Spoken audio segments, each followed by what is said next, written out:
Bonjour, moi je suis chargée de mission à la Ville Académique de Nice et en charge depuis quelques années du déploiement des manuels numériques sur l'académie.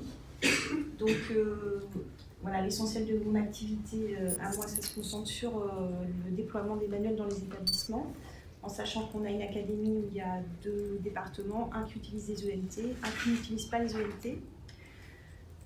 Donc voilà, j'ai passé plusieurs années à essayer de différencier les différentes procédures dans les différents contextes, tablettes, ordinateurs, professeurs, élèves, pour mettre à disposition les ressources qui avaient été payées par de l'argent public, donc qui devaient aussi être utilisées dans les établissements. Donc là, vous avez un extrait de ce que j'ai commencé à refaire parce que c'est devenu tellement compliqué que ça devient illisible. Donc j'essaie avec des icônes de simplifier au maximum pour les collègues.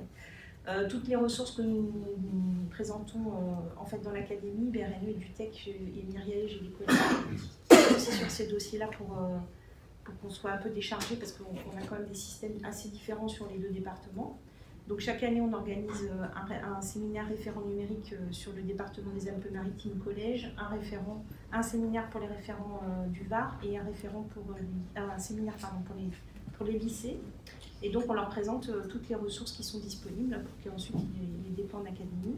Cette année, on a fait aussi un focus particulier sur le numérique et handicap, qui est finalement assez peu connu, même dans les ULIS. J'ai des collègues qui ne connaissaient pas cette lettre d'information et qui ont été assez contents de savoir qu'il y avait plein d'outils qu'ils pouvaient mettre à disposition. Donc c'est quelque chose sur lesquels on va peut-être intervenir de façon plus précise à chaque présentation de ressources.